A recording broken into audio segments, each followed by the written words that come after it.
like Professor is saying here that other than Olekenda in Bombas, I didn't see anybody else there.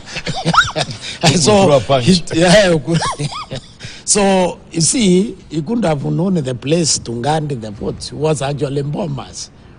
You know, interestingly, Professor, as the new people who were supposedly in government had difficulties entering Bomas. Yeah, they didn't. I remember when James Orengo, had cleared with his CIA. He had difficulties entering Bomas. Yes. So somebody else was in charge of the security.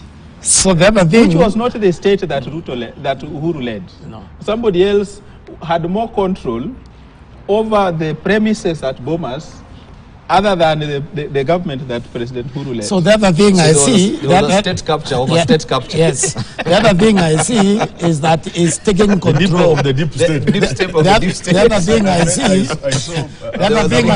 with Raila is also. I remembered what you said. Just a moment. The other thing, it's actually deeper. The other thing is taking control. You see, after an election, you're supposed to get rid of all the people who let you down and create a new team for the next one, basically. I have never seen Raila getting rid of one own team in any election. Because never mind what happened. He's loyal. Because he's loyal. Yeah, he's loyal. Yeah. Because you are not supposed to let those things happen. And if you let them happen, then it's better to have a new person. The reason is simple. Raila is a one-man army. He's a one-man army. Yeah, he does his things, and there's nothing wrong. Moi did like that. Ruto is doing like that. It's only Kibaki and Uhuru who had a structured campaigns. Ruto had Ruto's managing his own thing. He has the energy, he has the passion, and he has the strength. Ruto campaign was very structured. Raila has always done his thing alone. But now, to his great disadvantage, he doesn't have the benefit of energy. You see, this guy works with Raila in some way. Ask him if he has ever witnessed a structure put in place to help Raila become president.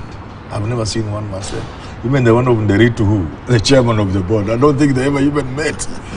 I have told the people, it is a testimony of the magnet that Raila is, that despite all these weaknesses we are talking about, the guy comes out with 7 million votes.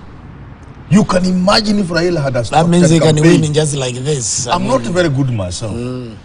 Manyora, if I was running Raila's campaign 2022, he will beat Ruto with 5 million votes. Because there will be no contest. And imagine a guy has no structures. He has nothing. And the people who get lying those kind on, of like votes. he says, are the people who have shown they are incapable of anything. And they have let him down in the past. But he's still with them. And he manages to give Ruto a scare. And actually gets to the 7 million mark. Forget about what people say, whether the election was stolen or what, Horse Camargo. Forget about it. The guy has 7 million votes with all that disorganization. If I were given that campaign to run, I'm telling you, this guy would have gotten over 10 million votes as Ruto was getting about 4. So I tell people, please respect Baba. This guy is a magnet. He's a magnet. It's like a student who scored an A. And mama anasema huyu angekuwa tu anasoma. Akipanga. Vitabu ziko huko, socks